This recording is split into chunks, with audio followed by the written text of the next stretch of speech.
नमस्कार विद्यार्थी मित्रांनो, पुन्हा एकदा तुमचं स्वागत आहे आपल्या यूट्यूब चॅनलमध्ये.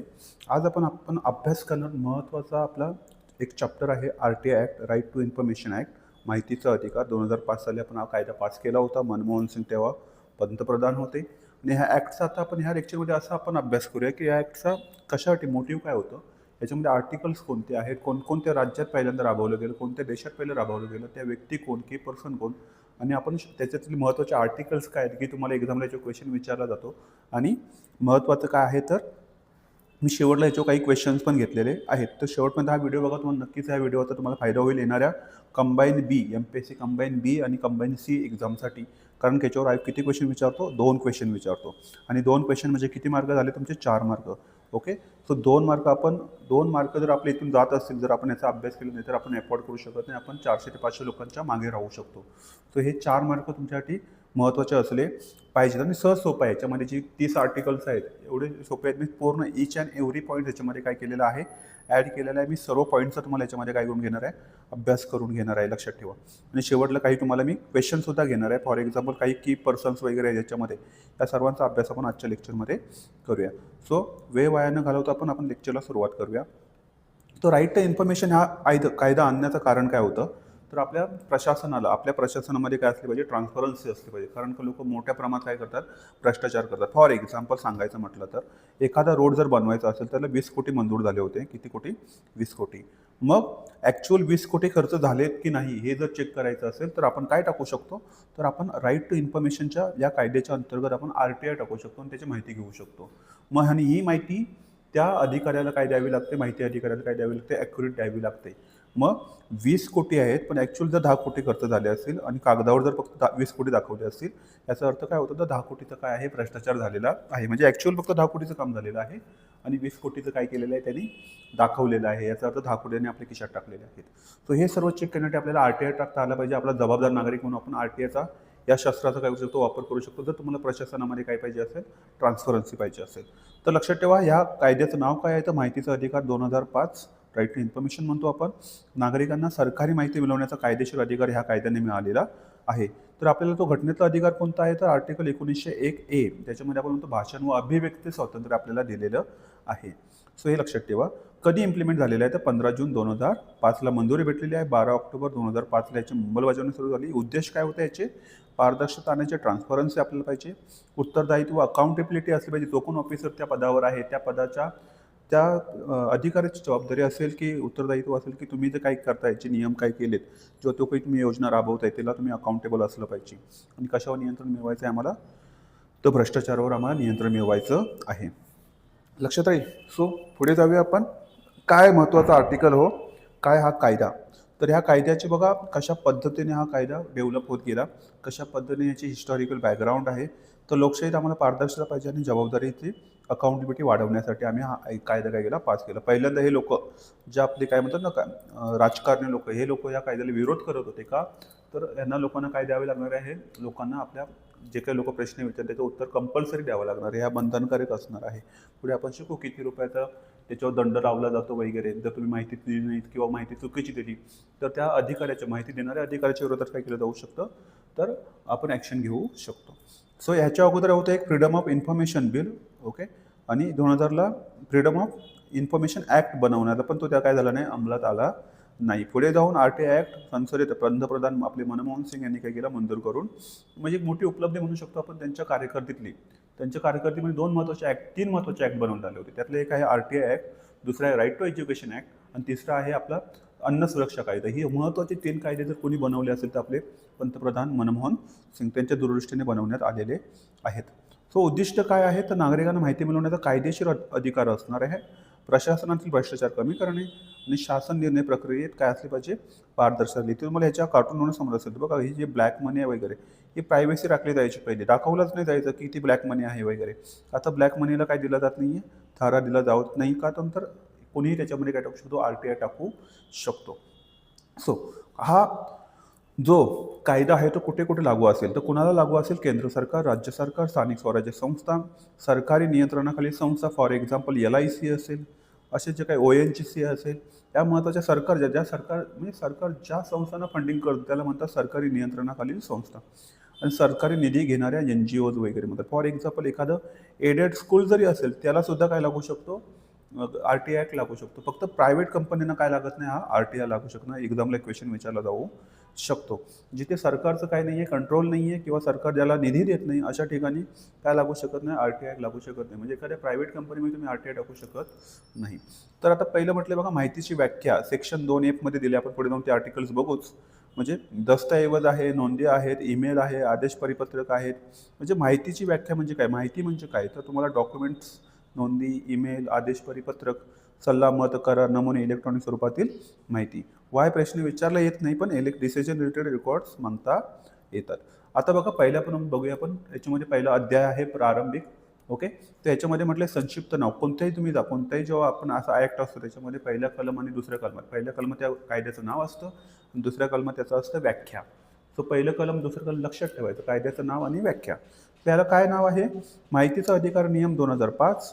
आणि हा अधिनियम संपूर्ण भारतात लागू असेल. ओके, आणि आता तर जम्मू काश्मीरमध्ये सुद्धा. जम्मू काश्मीरसाठी स्वतंत्र RTI कायदा होता, तो आता काय झालेला आहे, रद्द झालेला आहे. हा कायदा 12 ऑक्टोबरपासून काय झालेला आहे, अंमलात आलेला आहे. तारीख लक्षात ठेवा, एक्झामला तारीख विचारली जाऊ शकते.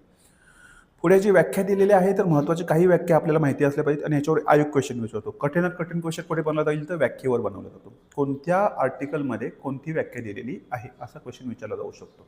ओके, सो महत्त्वाची संज्ञेची व्याख्या काय आहे, तर माहिती म्हणजे काय असू शकतं, कागदपत्र असू शकतात, ईमेल असू शकतात, सल्ले असू शकतात, लॉगबुक, नमुने वगैरे सर्व माहितीसाठी उपलब्ध असतात. सार्वजनिक प्राधिकरण म्हणजे काय, संविधानाने स्थापन केलेले, संसद विधिमंडळाने स्थापन केलेले आणि सरकारी निधीतून चालणारे. म्हणजे गव्हर्नमेंट या शब्दामध्ये काय काय येतं, तर या सर्व गोष्टी येतात. ओके, अधिकारी, प्राधिकृत अधिकारी वगैरे म्हटले, PIO म्हणतात त्याला. PIO माहिती देण्यासाठी नियुक्त अधिकारी. नोंद, रेकॉर्ड्स. ओके, दस्तऐवज, फाईल आणि इलेक्ट्रॉनिक डेटा या स्वरूपातील माहिती आपण घेता येऊ शकते. ओके, आता म्हटलंय 2A मध्ये काय दिलेलं आहे, तर ॲप्रोप्रिएट गव्हर्नमेंट. 2A मध्ये काय म्हटलंय, ॲप्रोप्रिएट गव्हर्नमेंट म्हणजे केंद्र कोण आहे, केंद्र सरकार. म्हणजे गव्हर्नमेंट या शब्दामध्ये काय काय येतं ह्याच्यामध्ये लिहून ठेवलेलं आहे. 2B मध्ये म्हटलंय कॅबिनेट इन्फॉर्मेशनची आम्ही व्याख्या दिली आहे. कॅबिनेट इन्फॉर्मेशनची जो कमिशनर आहे त्याची 12(1) मध्ये आम्ही काय केलं, नोंद करून ठेवलेली आहे. तो कॅबिनेट कमिशनर काय असेल, तो इन्फॉर्मेशन कमिशनर काय असेल. नंतर म्हटले C मध्ये, CC लक्षात ठेवा, central public information commission. B साठी काय लक्षात ठेवायचं, BC सेंट्रल इन्फॉर्मेशन कमिशन लक्षात ठेवायचं. आणि C मध्ये काय लक्षात ठेवायचं, सेंट्रल पब्लिक इन्फॉर्मेशन ऑफिसर लक्षात ठेवायचं, CPIO. ओके, अधिकारी. इथे कमिशन आहे आणि इथे काय लक्षात ठेवायचं, अधिकारी लक्षात ठेवायचं. पण लक्षात ठेवायचं तुम्ही, chief information commissioner, information commissioner. Okay, तर 12(3) अंतर्गत नियुक्त केले जातात. म्हणजे CIC प्लस हे काय असतं, इतर माहिती आयुक्त असतोय. पुढे म्हटले कॉम्पिटंट ऑथॉरिटी काय असेल, सक्षम प्राधिकरण काय असतंय, तर सक्षम प्राधिकरण काय असेल, तर लोकसभा, राज्यसभा, सर्वोच्च न्यायालय, उच्च न्यायालय, इतर संविधानिक संस्था यांच्यामध्ये असणारे हे सक्षम प्राधिकरण, त्यांचे चेअरपर्सन. पुढे F मध्ये आम्ही इन्फॉर्मेशन, इन्फॉर्मेशन असं लक्षात ठेवा. Fला हा F लक्षात ठेवायचं. F म्हटलं इन्फॉर्मेशन तुम्हाला आलं पाहिजे. तर इन्फॉर्मेशन कोणत्याही स्वरूपातली असू शकते, कागदपत्र, नोंदी असू शकतात, फाईल असू शकतात, ईमेल, मते, सल्ले, आदेश, परिपत्रके, अहवाल, नमुने, मॉडेल्स याच्यावर, किंवा इलेक्ट्रॉनिक डेटा, ही माहिती आपण मागवू शकतो. सो F म्हणजे इन्फॉर्मेशन लक्षात ठेवूया आपण. इन्फॉर्मेशन या सर्व गोष्टी येतात. G म्हणजे काय लक्षात ठेवायचं, प्रिस्क्राईब म्हणजे कायदा नियमाने ठरवलेलं असतं. H मध्ये आपण म्हटलं पब्लिक ऑथॉरिटी, सार्वजनिक प्राधिकरण काय असेल, तर कोणकोणती प्राधिकरण असू शकते लक्षात ठेवा. थोडक्यात म्हणजे काय, तर सरकारने स्थापन केले, सरकार ज्याला फंडिंग वगैरे करतं त्याला म्हणतात public authority, government authority, government संस्था. ओके, शासनाच्या मालकीची असते, शासनाकडून मोठ्या प्रमाणात निधी मिळणारी संस्था असते आणि शासन निधीवर चालणारी असू शकते. हे H मध्ये लिहून ठेवलेले आहे. सो H ऑथॉरिटी लक्षात ठेवा, H ऑथॉरिटी. I रेकॉर्ड, मी नोंदी ठेवतो असं लक्षात ठेवा, I रेकॉर्ड. तर कागदपत्रे, हस्तलिखिते, फाईल्स, मायक्रोफिश म्हणू शकतो आपण, मायक्रोफिश. ओके, संगणकाद्वारे तयार केलेली सामग्री वगैरे याच्यातून पाठवलेले साहित्य वगैरे ही सर्व माहिती याच्यामध्ये रेकॉर्ड म्हटलं जातं. राईट टू इन्फॉर्मेशन, या कायद्याद्वारे उपलब्ध असलेली माहिती मिळवण्याचा अधिकार. म्हणजे आपण माहिती कुठली घेऊ शकतो याची व्याख्या दिलेली आहे. म्हणजे कायद्यानुसार उपलब्ध असलेली माहिती मिळवण्याचा अधिकार. फॉर एक्झाम्पल काही माहिती आपल्याकडे म्हणतात ना दिली जाऊ शकत नाही. फॉर एक्झाम्पल आपली जर संरक्षण संदर्भात जर माहिती तुम्हाला दिली जाणार नाही, अणु ऊर्जा संदर्भात माहिती दिली जाणार नाही, जी गोपनीय ठेवली जाते. माहिती काय केली जाते, ती कायद्यामध्ये लिहून ठेवली. पुढे आपण आर्टिकल 1 बघू, 8 नंबरचं आर्टिकल बघू, त्याच्यामध्ये सर्व माहिती बघू आपण. ओके. काम, कागदपत्रे, नोंदीची पाहणी, दोस्ती, आपल्या म्हणतात नोंदी, दस्तऐवजांच्या नोंदी, सामग्रीचे प्रमाणित नमुने, इलेक्ट्रॉनिक स्वरूपातील माहिती मिळवणे, हे सर्व माहितीचं काय आहे तर ह्याच्यामध्ये सर्व येतात माहिती या नावामध्ये. पुढे स्टेट इन्फॉर्मेशन कमिशन. इथे मगाशी म्हटलं आपण सेंटर कमिशन, आता बघूया आपण स्टेट कमिशन. तर 15(1) मध्ये लिहून ठेवलेलं आहे. असं एकदम सोपं आहे ते. 12, 13, 14 ही 3 आर्टिकल सेंट्रल कमिशनसाठी आहेत, म्हणजे केंद्रीय माहिती आयोगासाठी आहेत. आणि 15, 16 आणि 17 ही जी 3 आर्टिकल्स आहेत ती राज्य माहिती आयोगासाठी आहेत. आणि आयमध्ये काय लिहून ठेवलेलं आहे तर KI तर स्टेट कमिशन इन्फॉर्मेशन कमिशनर. हां, सो 15(3) म्हणजे अंतर्गत नियुक्त केला जातो. M म्हणजे काय म्हटलं, स्टेट पब्लिक इन्फॉर्मेशन ऑफिसर. आणि N म्हणजे थर्ड पार्टी. आता बघूया आपण कलम नंबर 3. कलम नंबर 3 तर माहितीचा अधिकार. कलम नंबर काय असेल, माहितीचा असेल. तर प्रत्येक नागरिकाला माहिती मिळवण्याचा काय आहे, कायदेशीर अधिकार आहे. आणि मूलभूत हक्क 19 काय आहे तो संबंधित आहे. पुढे तर माहितीचं कलम 3 मध्ये आम्ही माहितीचा अधिकार लिहून ठेवले. तर प्रत्येक भारतीयाला माहिती मिळवण्याचा कायदेशीर अधिकार आहे, कायद्याने हक्क दिले 2005 नुसार. आणि मूलभूत हक्क 19 काय आहे तो संबंधित आहे. माहिती स्वतःहून प्रसिद्ध करणे बंधनकारक राहील, कलम 4 मध्ये म्हटलेलं आहे. जेव्हा असा तो माहितीचा अधिकार आपल्याला दिला जाईल, माहितीचा फॉर्म भरला जाईल किंवा माहिती विचारली जाईल, तेव्हा सार्वजनिक प्राधिकरणाची कर्तव्य असेल की माहिती देणे काय आहे बंधनकारक राखणे. निर्णय प्रक्रिया, नियम, अनुदान, अधिकार या माहिती जाहीर करणे पारदर्शक वाढवणे हा त्याचा काय आहे मुख्य उद्देश आहे. कलम 5 मध्ये काय म्हटलंय, आता तुम्हाला अधिकारी नेमावं लागेल. तुम्ही प्राधिकरण नेमलं, माहितीचा अर्ज टाकलेला आहे. ओके. काय सांगितलं, आम्ही अधिकार तुम्हाला देतोय, अधिकार दिला. अधिकार दिल्यानंतर काय आहे कर्तव्य असेल त्या प्राधिकरणाचं. आता आम्ही काय नेमतोय, अधिकारी नेमतो. लक्षात ठेव. कसं लक्षात ठेव, एक स्टोरी सांगेन तुम्हाला पुढे जाऊन मी. प्रत्येक प्राधिकरणाने PIO नेमणे आवश्यक असतं, पब्लिक इन्फॉर्मेशन कमिशन नेमणं आवश्यक असतं. जेव्हा ते प्राधिकरण एखादी नवीन ऑर्गनायझेशन स्थापन झालेली आहे, तर ऑर्गनायझेशनचं एका महिन्यात काम असतं, एका महिन्यामध्ये. तर तुम्ही काय करायचं, तुमची सर्व माहिती आहे ती ऑनलाईन काय करायची, पब्लिश करायची. तुमच्या ह्याच्यामध्ये कोणते म्हणतात ना महत्त्वाचे अधिकारी आहेत, कोणती पदं आहेत, आणि तुमचं माहिती अधिकारी कोण आहे, हे सर्व तुम्ही काय करणं, पब्लिश करणं बंधनकारक असतं. कलम 6 मध्ये आता तुम्ही काय करू शकता, माहिती मिळवण्यासाठी अर्ज करायचा. आता मी काय म्हणतोय, तुम्हाला अधिकार दिला आम्ही. अधिकार दिल्यानंतर आम्ही काय दिली, कर्तव्य सांगितली प्राधिकरणाला की तुमचं कर्तव्य असणार आहे. कर्तव्यानंतर आम्ही ऑफिसर नेमला. ऑफिसर नेमून आता तुम्हाला काय भरायचं आहे, अर्ज भरायचा आहे. आता अर्ज भरण्यासाठी कलम काय आहे, 6. लक्षात ठेवायचं. अर्ज कसा असू शकतो, लेखी असू, इलेक्ट्रॉनिक स्वरूपात पण टाकता येतो. त्याची फी किती असणार आहे, तर का अर्ज देतो याचं कारण द्यायची गरज नाही आहे. जर माहिती जर तुमची ऑथॉरिटीमधून ऑथराईज माहिती मागत असाल किंवा इलिगल माहिती मागत नसाल, लिगली माहिती मागत असाल, तर त्याला कारण देण्याची आवश्यकता नाही. 10 रुपये अर्ज फी असेल, राज्य नियमानुसार बदल होत असतात. कलम 7 मध्ये अर्जाचा निपटारा. अर्ज भरलेला आहे तर अर्जाचा निपटारा किती दिवसात करायचा असतो, 30 दिवसात. आणि जर इमर्जन्सी असेल तर 48 तासात. आणि विलंब झाल्यास काय लागते, दंडात्मक सुद्धा तरतूद आहे. म्हणजे प्रति दिवशी 250 रुपयाचा सुद्धा दंड आकारला जातो त्या अधिकाऱ्यावर. काही इथे म्हटले बा प्रायव्हेसी. इथे प्रायव्हेसी ठेवली जाऊ शकते गव्हर्नमेंटकडून. तर माहिती उघड न करण्याची अपवाद काय आहे, तर राष्ट्राची सुरक्षा जर महत्त्वाची असेल, म्हणजे कुणी टाकू शकत नाही की आमच्याकडे किती मिसाईल म्हणतात ना ॲटॉमिक बॉम्ब आहे, याची माहिती तुम्हाला दिली जाणार नाही. म्हणजे उद्या समजलं की ॲटॉमिक बॉम्बच नाही आहे आमच्याकडे, तर याचा फायदा कोण घेऊ शकतं, तर शत्रू राष्ट्र घेऊ शकतात. लक्षात ठेवायचं.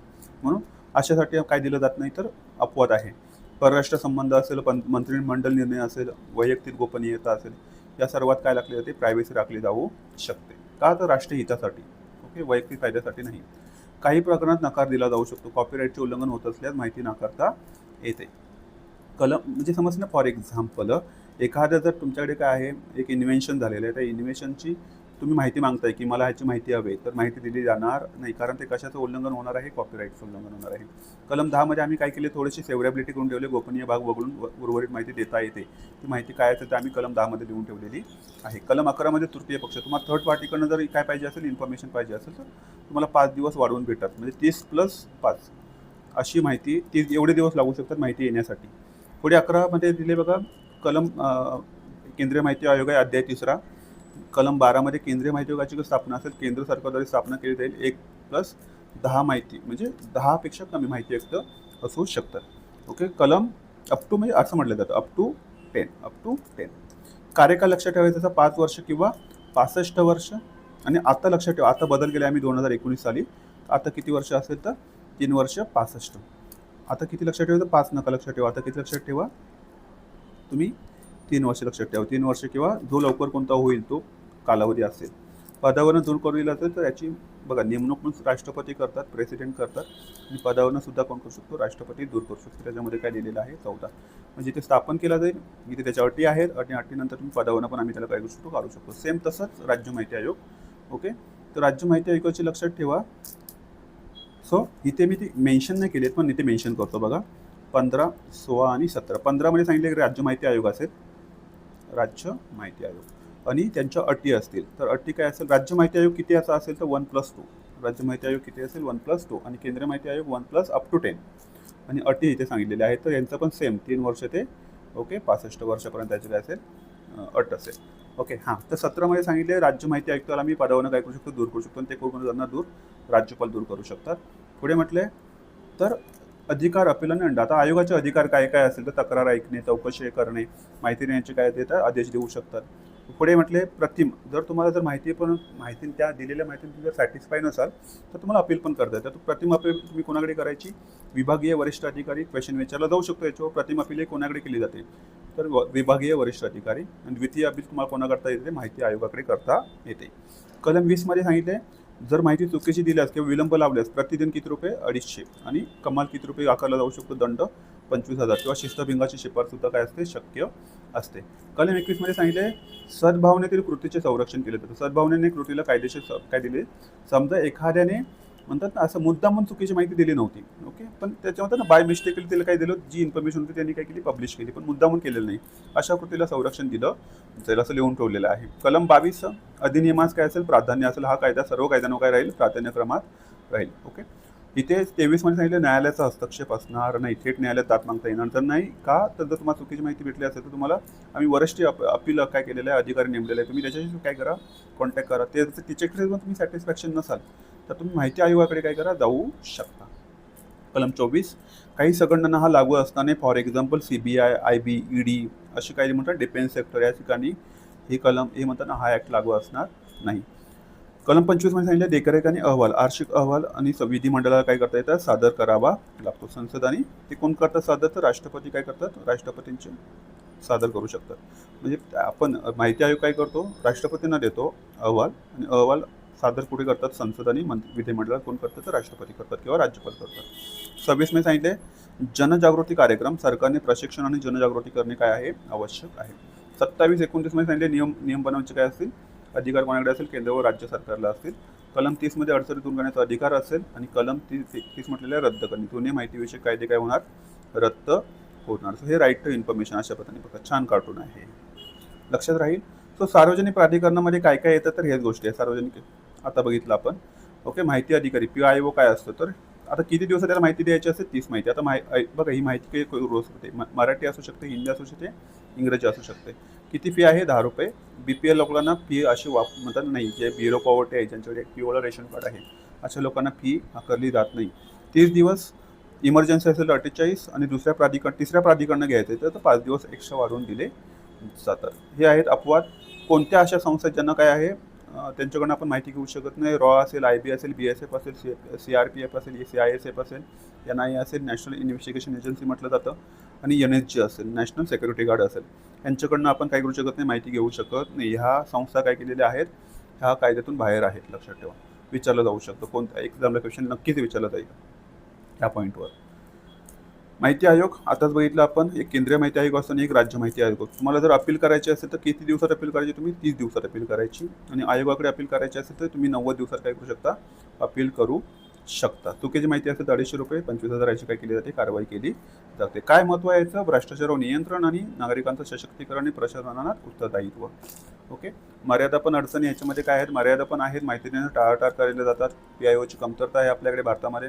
आयोगातील प्रलंबित प्रकरणं आहेत काही, ज्यांचा काय केलं निपटारा झालेला नाही आहे. सो लक्षात ठेवा, इथे काही आपण दुरुस्ती केलेल्या आहेत. कार्यकाल आपण 5 वर्षाचा किती वर्ष केला, 3 वर्ष केला. वेतन केंद्र सरकार ठरवते, पूर्वी 5 वर्ष निश्चित होते, आता किती आहे तर 3 वर्ष. आयोगाच्या स्वायत्तेवर काय होतात, परिणाम होतात. आता काही महत्त्वाचे पॉईंट्स असते, लक्षात ठेवा. इन शॉर्टमध्ये 12 ऑक्टोबरला आम्ही हा कायदा लागू केलेला आहे. 12 ऑक्टोबर. किती दिवसात माहिती घ्यायची असते, 30 दिवसात माहिती देणं त्यांचं कर्तव्य असतं. आणि इमर्जन्सी असेल तर 48 तास, दंड किती रुपयाचा, 250. एवढेच पॉईंट तुम्ही लक्षात ठेवा. सेकंड शेड्यूल संस्था काय आहेत, RTI कडून मुक्त आहेत, आपण मगाशीच बघितल्या. किती दिवसात? 30 दिवसात 45 आणि थर्ड पार्टीकडून 45 35. हा लक्षात ठेवा. अरुणा रॉय हे नाव लक्षात ठेवा. RTI चळवळीच्या प्रमुख आपल्या भारतातल्या काय होत्या? अरुणा रॉय ह्या महत्त्वाच्या नेत्या होत्या. राजस्थानमध्ये पहिल्यांदा मागणी झाली होती. मजदूर किसान शक्ती संघटन त्या संस्थापिका होत्या त्याच्या. नंतर अण्णा हजारेंनी मागणी केली महाराष्ट्रासाठी प्रभावी आंदोलन केलं, कारण ते भ्रष्टाचारासाठीच होतं ना. भ्रष्टाचार विरोधी अण्णा हजारेंनी काय केलं होतं? आपल्या आंदोलन केलं होतं. त्याच्यामध्ये त्यांनी सांगितलं होतं की RTI महाराष्ट्रात लागू झाला पाहिजे. PB सावंत यांनी काय सांगितलं? RTI कायद्याच्या मसुद्यात महत्त्वाची भूमिका आहे. आणि सुरेश जोशी महाराष्ट्रातले पहिले मुख्य आयुक्त आहेत. एक 4ही नावं तुम्ही लक्षात ठेवा. पुढे पहिला देश कोणता आहे? तर स्वीडन 1766 मी त्याने राबवले बघा. 1766 भारतात यायला किती वर्ष लागतात? म्हणजे जवळपास 3-3.5 वर्ष लागतात. RTI कायदा 54 आहे देश. आपला भारत देश कितवा देश आहे? तर 54. लेट आपण खूप लेट केलेला आहे. RTI केंद्राच्या कायद्यापूर्वीनेच राज्याने पाऊल उचललेलं आहे. पहिला RTI अर्ज कोणी केला आहे? पुणे पोलीस स्टेशनमध्ये झालेला आहे 12 ऑक्टोबर 2005. मी त्याच दिवशी RTI टाकलेला आहे. त्या कोणी टाकले आहे? तर त्याचं पण नाव लक्षात ठेवा तुम्ही, शाहिद रजा. प्रशासन संस्था कुठे असते? तर यशोदामध्ये आपल्या दिली जाते, जे आपले अधिकारी असतात त्यांना. तो अशा पद्धतीने काही क्वेश्चन वगैरे विचारलेत आयोगाने. काय विचारले तुम्हाला? तर माहितीचा अधिकार 2005 मधील कलम डॅशनुसार सार्वजनिक पत्रिकांची सर्व माहिती व्यापकपणे अशा स्वरूपात प्रसार केली जाईल की सहज काय होईल? उपलब्ध केली जाईल. आता कर्तव्य आहे ना ते. आपण कर्तव्य कशामध्ये बघितले आपण? तर कलम 4 मध्ये बघितले. कलम 4(1) मग लक्षात ठेवा. पुढे म्हटले कोणते कलम महाराष्ट्र राज्य लोकसेवा आयोगाचे अधिकार आणि कार्य त्यांच्या संबंधित आहे? मग असे म्हटलं 12, 13 आणि 14 हे केंद्रीय माहिती आयोगासाठी आहेत. 15, 16 आणि 17 हे कोणासाठी आहेत? ही कुणासाठी असतील? तर आपल्या राज्य माहिती आयोगासाठी आहेत. तर कुठले येणार कलम त्याच्यामध्ये? कलम 15. आता माहितीचा अधिकार 2005च्या दुसऱ्या अनुसूचीमध्ये कोणत्या संस्थेचा उल्लेख नाही आहे? तर आपल्या लक्षात ठेवायचा राष्ट्रीय सुरक्षा रक्षक यांचा उल्लेख केलेला नाही. माहितीचा अधिकार 2005चे कोणते कलम अधिकाऱ्यांना प्रकट करण्याबाबत अपवाद केली माहितीपासून पुरवण्यात येऊ शकेल? माहिती प्रकट करण्याचा अधिकार आहे. तर कलम ते लक्षात ठेवायचं 8. याच्यामध्ये प्रायव्हसी राखली जाते. सो अशा पद्धतीने आपण अभ्यास केलेला आहे. कोणत्या आर्टिकलचा? तर RTI act right to information act 2005. लक्षात राहील मित्रांनो. व्हिडिओ पुन्हा बघा, रिव्हिजन करा, त्याच्या नोट्स काढा. ओके. आणि याच्यातून तुम्हाला क्वेश्चन विचारले जाऊ शकतील. ओके. ठीक आहे, आपण इथे थांबूया. जय हिंद.